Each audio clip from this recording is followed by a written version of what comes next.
Hello बच्चों, मैं आपकी हिंदी टीचर भावना। आज हम लोग पढ़ेंगे कक्षा 5 का अध्याय दूसरा क्रिसमस ट्री का। हमारे लेक्चर 1, 2, 3 हो चुके हैं।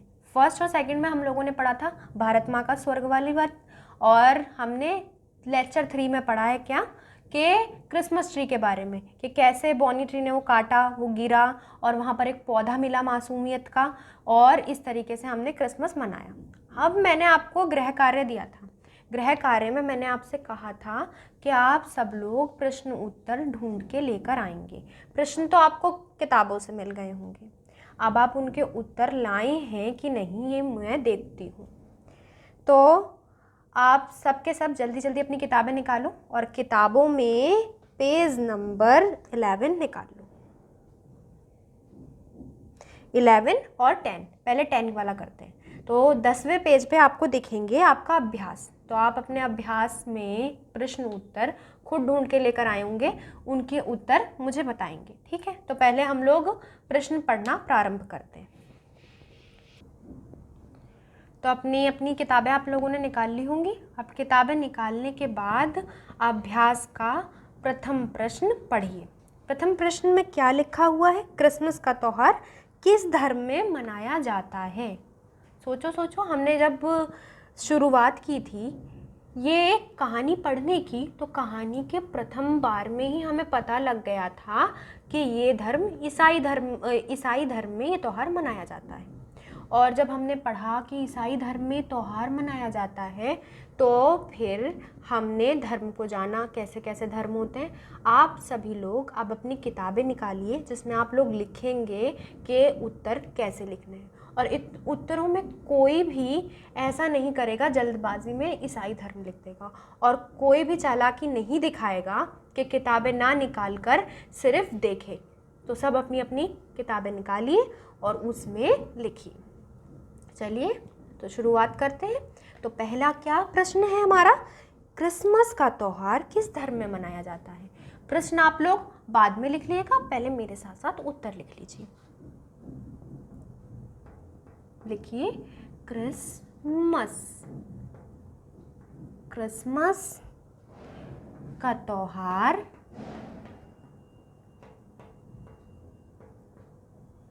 दोनों में बड़ा वाला ई आएगा, ईसाई धर्म में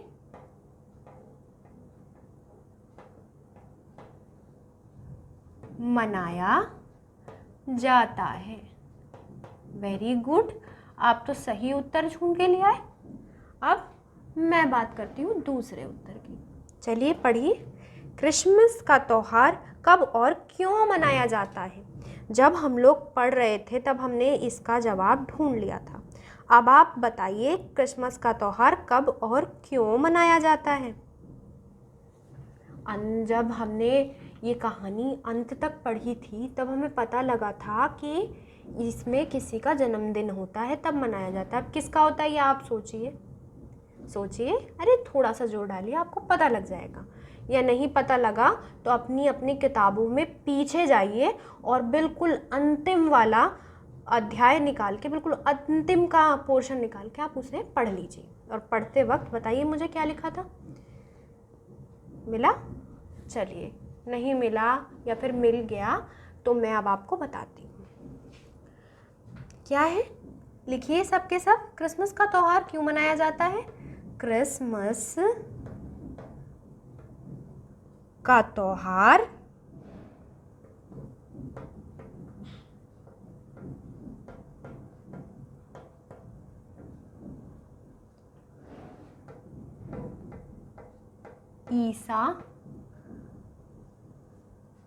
ईसा मसीह के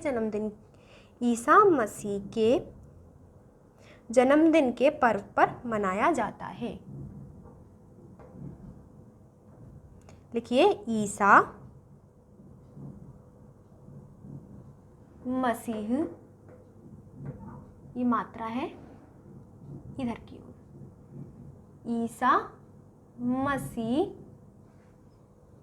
ईसा मसीह के जन्मदिन पर मनाया जाता है।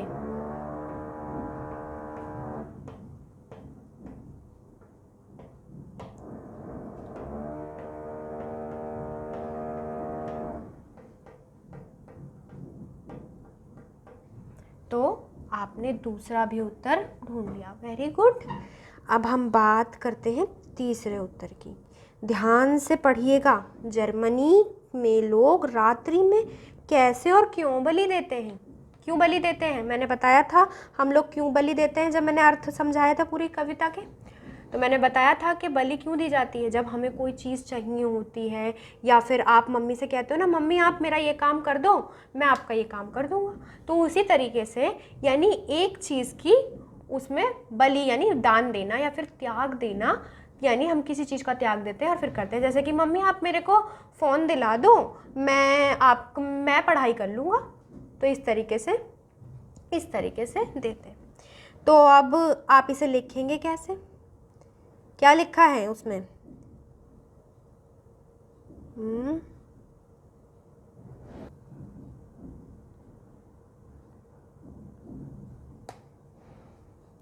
अब आप लोगों ने पढ़ा था क्या? जर्मनी में लोग रात्रि में कैसे और क्यों बलि देते थे। हमने पढ़ा था कि वहाँ पर एक वृक्ष था ओक का, और उस वृक्ष पर वो लोग बलि देते थे अपने सेटिस्फैक्शन से, यानी अपनी मानने के लिए। अगर आप अपनी किताबों में देखें तो आपको ये मिल जाएगा। कहाँ से? आप पेज नंबर 9 निकालिए। 9 में जहाँ पे आपका क्रिसमस ट्री बन रहा है उसके नीचे से देखिएगा, यानी जहाँ पर बलि बना हुआ एक लड़का बना हुआ है उसके ऊपर थोड़ा सा लिखा है, एक गांव के बाहर जहाँ बोनीफेस का कैंप लगा था वहाँ एक ओक का बड़ा विशाल पेड़ था। गांव वाले उस पेड़ को तूफान का देवता मानते थे और समय समय पर रात्रि में एक बालक को उस पेड़ से बांधकर बलि दे देते थे। तो ये वाला हमें पूरा पोर्शन लिखना है। अगर आप चाहो तो अपनी किताबों से देखकर ये लिख सकते हो। और मैं आपको बता देती हूँ क्यों देते थे बलि देते थे समय समय पर, समय समय के उपरांत एक बलि दे देते थे बालक की। तो ये आप अपने आप लिख लेंगे। फिर आप चौथा वाला देखिए। चौथे में क्या दिया हुआ है? चौथे में उन्होंने पूछा है, यानी अब आपका पेज 11 आ गया, और 11 पेज में क्या बोला हुआ है? बोनीफेस को जर्मनी के लोगों ने शक्तिशाली क्यों माना? क्योंकि आपने खुद देखा कि उन्हें शक्तिशाली माना गया क्योंकि उन्होंने क्या करा, जैसे ही उन्होंने वो वृक्ष पे कुल्हाड़ी मारी, वो वृक्ष गिर गया, उन्हें मारने के लिए कोई प्रकट नहीं हुआ, इसलिए उन्हें शक्तिशाली माना गया। तो आप अगर देखेंगे तो आपको शक्तिमान मान लिया गया, यहाँ से पेज नंबर 10 पर दिख जाएगा। आप इसे कहाँ से देखेंगे कि यहाँ से, ये रहा आपका पेड़ गिर गया, लेकिन कोई देव बोनीफेस को मारने के लिए प्रकट नहीं हुआ। तो जब कोई देव प्रकट नहीं हुआ तो गांव वालों ने बोनीफेस को क्या मान लिया? शक्तिमान मान लिया। तो यहाँ से लेके यहाँ तक आप खुद लिखेंगे ये। और उसके बाद आपका आता है क्रिसमस ट्री सजाने की शुरुआत कैसे हुई। क्रिसमस ट्री शुरुआत कैसे हुई? जब हम लोगों को उन्होंने क्या करा, जब ईसा मसीह का जन्मदिन आया, उनके जन्मदिन के बाद उन्होंने क्या करा, फिर उस ट्री को सजाना शुरू कर दिया मोमबत्ती से सजाने के बाद फिर जर्मन एल्बर्ट्स की रानी विक्टोरिया, ये सब क्या हुआ वहाँ पर इंग्लैंड में उस चीज़ को प्रदर्शित करने लगे। तो इसका उत्तर आप लिख लीजिए 5वें का। इसका उत्तर लिखा जाएगा क्रिसमस ट्री सजाने की शुरुआत कैसे हुई। क्रिसमस ट्री की शुरुआत ईसा मसीह की शुरुआत मतलब बोलते हैं स्टार्टिंग, किसी चीज़ को शुरुआत करना। जैसे हमने अध्याय पहला शुरू करा था, फिर अब दूसरा कर रहे हैं, तो इस तरीके से आप लिखिए क्रिसमस ट्री, लिख लिया क्रिसमस, फिर लिखिए ट्री की शुरुआत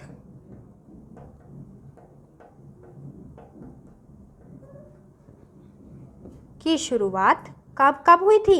ईसा मसीह के जन्मदिन पर।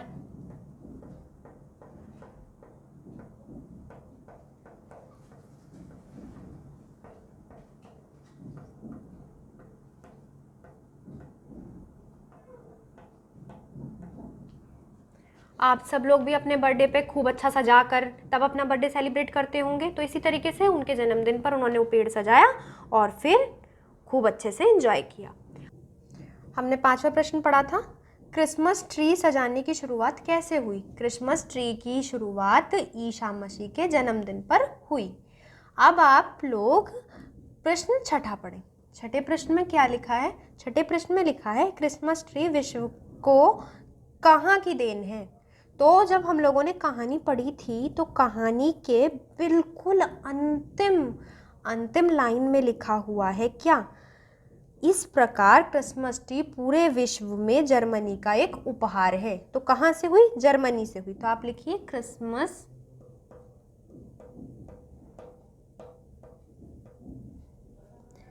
ट्री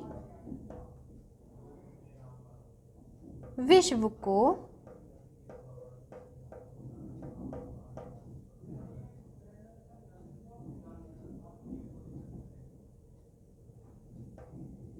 जर्मनी की देन है।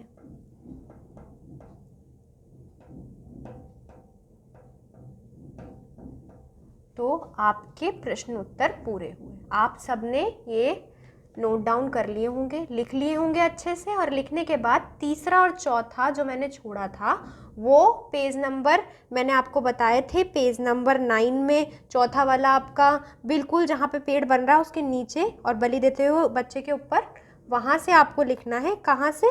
वहाँ एक ओक का पेड़, विशाल पेड़ था, यहाँ से लेकर पूरा बलि देते हैं। और चौथा वाला आपको कहाँ से लिखना है? चौथा वाला आपको लिखना है लेकिन कोई देव बोनी को मारने के लिए प्रकट नहीं हुआ, वहाँ से लिखना है पूरा पीछे तक। जैसे आप पेज नंबर 10 खोलते हैं, 10 को खोलने के बाद आपको ऊपर से दिखता है शक्तिमान। उन्होंने बोला था, जब हमने क्वेश्चन पढ़ा था 5वां, क्रिसमस ट्री के बोनीफेस को जर्मनी के लोगों ने शक्तिशाली क्यों माना? क्योंकि जब उन्होंने वो पेड़ काट दिया, काटने के बाद भी वहाँ पे कोई उन्हें मारने के लिए प्रकट नहीं हुआ। तो यही लिखा है कि मारने के लिए प्रकट नहीं हुआ। और फिर गांव वालों ने बोनीफेस को शक्तिशाली मान लिया। चलिए अब हम लोग अदर वर्क करते हैं, यानी कि इसके साथ हम लोग पढ़ेंगे अब भाषा शैली। भाषा शैली में आप लोगों को कुछ शुद्ध शब्द देखने हैं। शुद्ध शब्द में आप लोग देखेंगे कि कैसे कैसे जो हमारे शब्द हैं वो कैसे आप सही कर सकते हैं। ठीक है, तो अब करते हैं भैया, आगे करते हैं तो बॉडी करेंगे।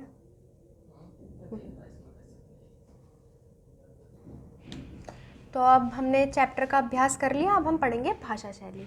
भाषा शैली में हम लोग कुछ जोड़ेंगे, यानी अपने आप में 2-3 चीज़ें। हमने प्रश्न उत्तर कर लिया था, अभ्यास करा, अभ्यास के बाद हम लोग करेंगे अब भाषा शैली। भाषा शैली में हम लोग जानेंगे कि कैसे कैसे हम चीज़ों को और जोड़ सकते हैं, यानी चीज़ों को और अच्छे से। आपने इंग्लिश पढ़ी होगी, इंग्लिश में आप लिट पढ़ते हैं, ग्रामर पढ़ते हैं, ग्रामर में आप लोग सीखते हैं कि चीज़ें कैसे कैसे होती हैं। ऐसे ही हिंदी में भी होता है, हिंदी में होती है व्याकरण। तो हम व्याकरण के कुछ चीज़ों को देख लेते हैं। जब आप देखोगे, मुझे तो आप सभी समझदार लग रहे हैं, जब आप देखेंगे तो आप सबको पता लग जाएगा कि इसमें क्या क्या करना है। अब आप पहले शब्दों को शुद्धिकरण देखिए। शुद्धिकरण मतलब मैं 4 शब्द यहाँ पर लिखती हूँ, आप खुद सोचना है इसमें क्या गलती है। उसके बाद मैं आपसे पूछूंगी, अपनी अपनी कॉपियों में मेरे साथ साथ वो 4 शब्द भी लिख लीजिए जो मैं यहाँ पे लिख रही हूँ। ठीक है, लिखिए। अब इन्होंने बोलने की कोशिश की है कैंप। कैसे लिखा जाता है? लिखा जाता है तो ठीक है, नहीं लिखा जाता तो अभी हम बताते हैं। दूसरा क्या है? दूसरा है आपका मोमबत्तियाँ।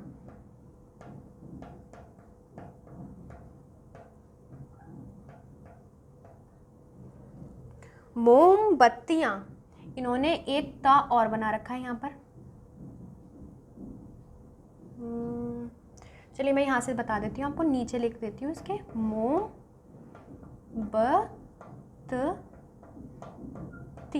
इन्होंने ऐसे लिख रखा है मोमबत्तियाँ। फिर तीसरा इन्होंने कौन सा दे रखा है? तीसरा इन्होंने दे रखा है आपको कुल्हाड़ी।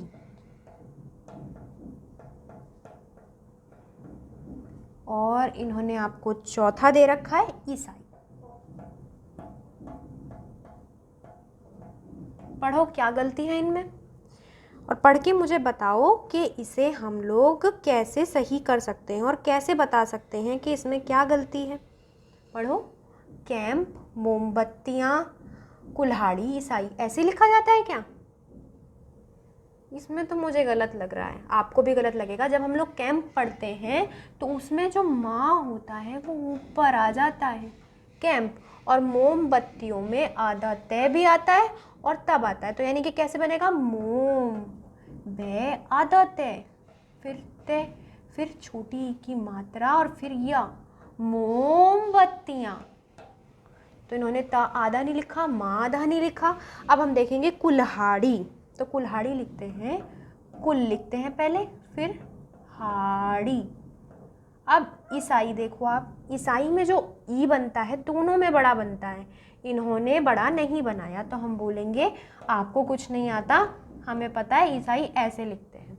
तो अब इसके बचे 4, वो 4 आप ऐसे ही ढूंढेंगे कि क्या क्या उनमें गड़बड़ है। जैसे मैंने बताया, मैंने पढ़ा पहले कैंप, मैंने देखा कैंप में मैं बना रखा है, ये तो इन्होंने गलत कर रखा है कि मैं तो ऐसे मात्रा में आएगा। फिर मैंने देखा मोमबत्तियाँ, मोमबत्तियों में इन्होंने आधा ता तो लगाया ही नहीं, तब कि हमने पढ़ा था जब मोमबत्तियों से सजाया गया ट्री तो उसमें आधा ता था, तो हमने लिख दिया, हमने बोल दिया भैया आपकी यहाँ पर त्रुटि है, आपने यहाँ पे गलत कर रखा है।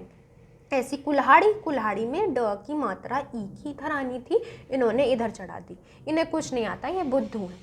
तो हमने बोला कुल्हाड़ी ऐसे लिखते हैं और ईशा मसीह ऐसे लिखते हैं। अब आप देखेंगे कि और शब्दों में कैसे क्या क्या दिया गया है, वैसे जब आप देखेंगे तो आपको समझ में आ जाएगा।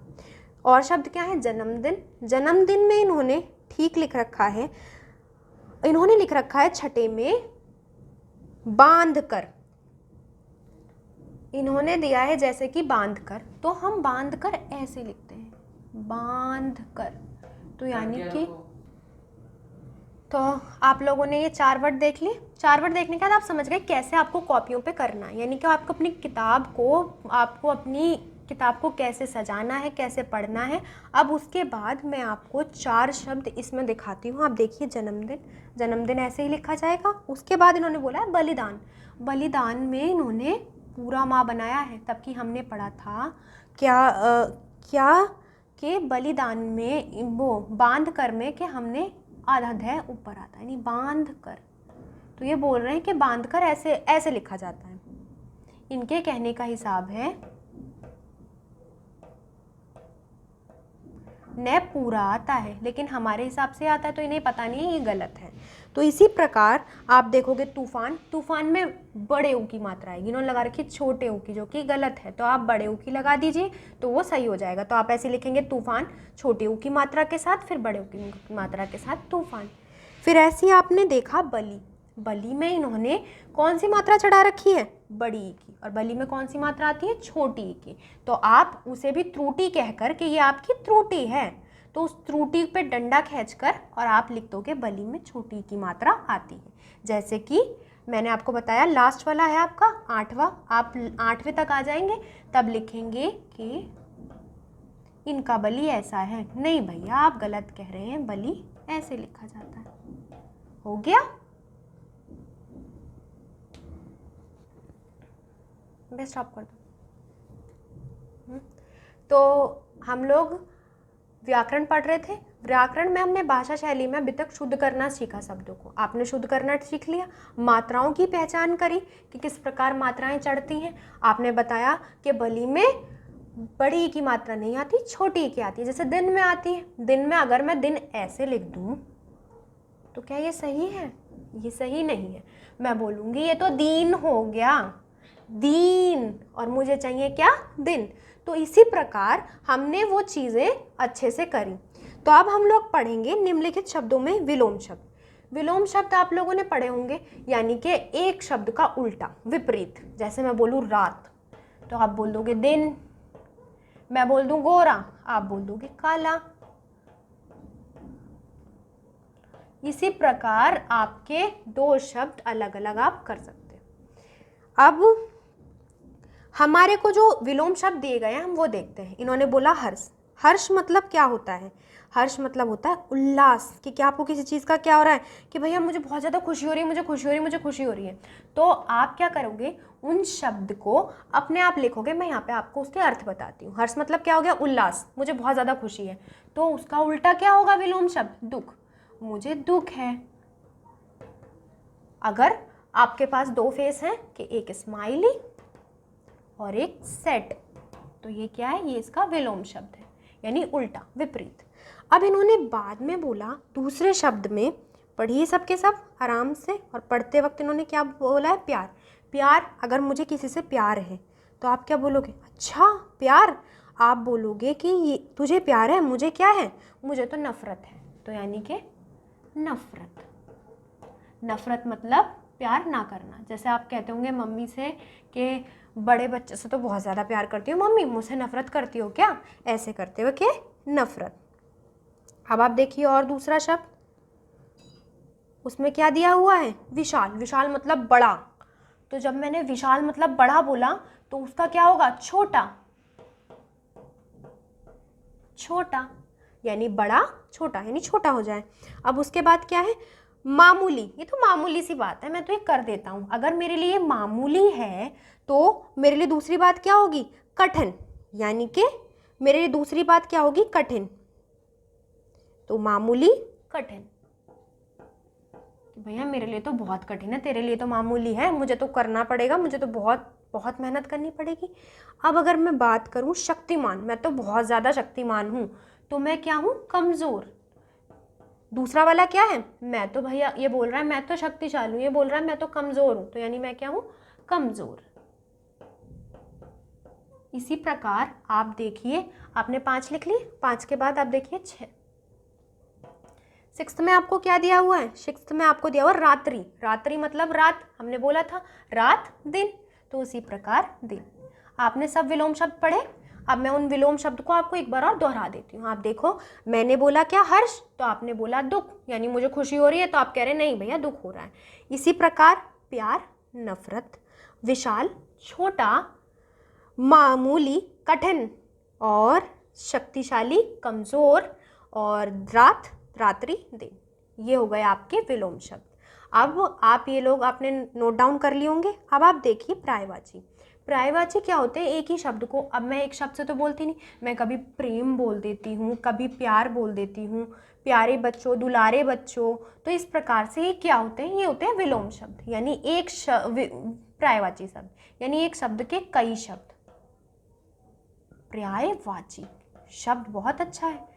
देखिए कितने सारे वो हैं इसके, पहले पा बना, फिर या बना, फिर या के ऊपर रा, फिर आ, फिर या, फिर वा, ची, वैग पे आ का डंडा, फिर चा पे बड़ी की मात्रा ची। पर्यायवाची। तो ये शब्द क्या होते हैं, ये एक शब्द के दो शब्द। इन्होंने आपको 3 बोले, तो आप 3 बता सकते हो। एक शब्द के बहुत ज़्यादा शब्द होते हैं, जैसे मैं बोलूँ मैं आपको अध्याय करा रही हूँ, लेसन करा रही हूँ, लेक्चर करा रही हूँ, तो इस प्रकार। तो इन्होंने क्या दे रखा है, बालक। बालक मतलब क्या हो सकता है, बच्चा छोटा सा, और बालक, बच्चा, बालक आपका क्या हो गया, बच्चा, शिशु, संतान, इस प्रकार से। तो ये शब्द आप लोग ढूंढेंगे और आप लोग अच्छे से करेंगे। अब आप देखिए, इस में आपको दिए हुए हैं शब्द यूनो। तो ये आप लोग देखें कि शब्द यूनो में आपको क्या दिया हुआ है। आपको दिया हुआ है जैसे धीरे धीरे, तो आप खुद बनाइए। अब इसके, अब मैं आपको बोलूँगी, आप बोलते बोलते मत नीचे चलेंगे। अब हम इस चैप्टर के बिल्कुल अंतिम चरण पर हैं। अंतिम चरण पे इन्होंने घ दे रखा है, क्या आपको वाक्य प्रयोग करने।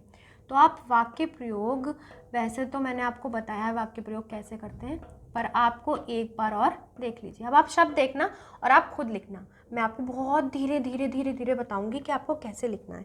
जैसे इसमें लिखा धीरे धीरे, जैसे अब ये तो मैंने अभी भी बोल दिया, मैं आपको बहुत धीरे धीरे बताऊंगी। तो यानी पहले का आप कुछ भी बना सकते हैं, लेकिन मैं बोल रही हूँ क्या, लिखिए सड़क पर करते समय, सड़क पार करते समय, सड़क पार करते समय धीरे धीरे चलना चाहिए। लिखिए सड़क पार करते समय धीरे धीरे लिखना चाहिए, चलना चाहिए। सड़क पार करते समय धीरे धीरे चलना चाहिए।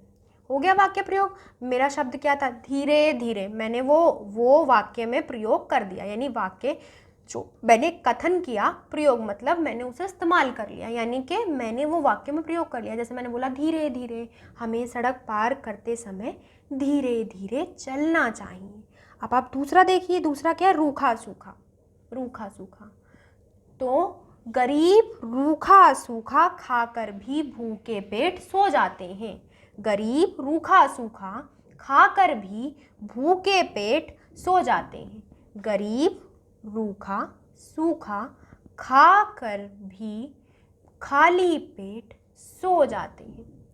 तीसरा देखिए, तीसरा क्या है, थका हारा। थका हारा, मैं दिन भर के काम से थका हारा घर जाता हूँ। मैं दिन भर के काम से थका हारा घर जाता हूँ। कोई शब्द इसमें कठिन नहीं है, सब आसान है। आप इमला के तौर पर ये शब्द लिखिए। और उसके बाद आपका है दौड़ा दौड़ा। माँ के पास मैं दौड़ा दौड़ा जाता हूँ।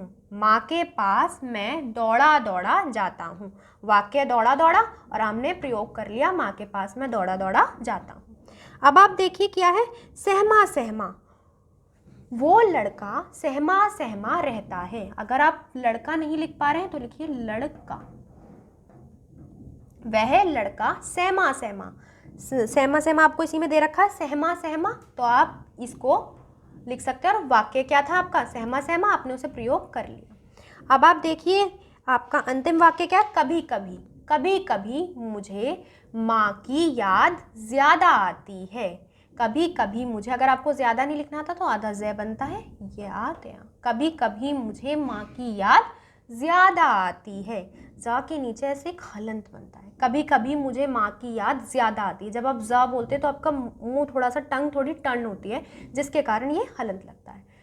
कभी कभी मुझे माँ की याद ज़्यादा आती है। ठीक है, चलिए तो आज का हमारा पूरा ये अध्याय हो गया। और ये अध्याय होने के बाद मैं आशा करती हूँ आप सबको अच्छा लगा हो और समझ में आया हो। और हमने बहुत सारी चीज़ें सीखी। चैप्टर में एक कहानी पढ़ी, कहानी के बाद हमने शब्दार्थ देखे, प्रश्न उत्तर देखे, प्रश्न उत्तर के बाद हम लोगों ने मिलान, सही गलत और रिक्त स्थान, उसके बाद रिक्त स्थान के बाद हमने भाषा शैली भी जोड़कर पढ़ी। आप सभी को सब अच्छा लगा होगा। और बच्चों टेक केयर, और हम अगले अध्याय में मिलते हैं। तो आज का चैप्टर हमारा हो गया। तो अब आप गृह कार्य से क्या करेंगे, शब्दार्थ जो दिए थे, प्रश्न उत्तर जो लिखवाए, और ये जितना भी हमने अभ्यास किया, उस अभ्यास को आप लोग अपने आप से स्वयं पढ़ेंगे, पुस्तकें उठाएंगे और उन सब को ढंग से देखेंगे। और देखते देखते शब्दार्थ देखेंगे कि कैसे कैसे क्या क्या होता है, इसे याद कर करके, तो इस प्रकार आपको याद हो जाएंगी। तो अब आप गृह कार्य में इस चैप्टर को और अच्छे से अध्ययन करेंगे और अच्छे से पढ़ेंगे, याद करेंगे। और बच्चों बाय बाय, टेक केयर।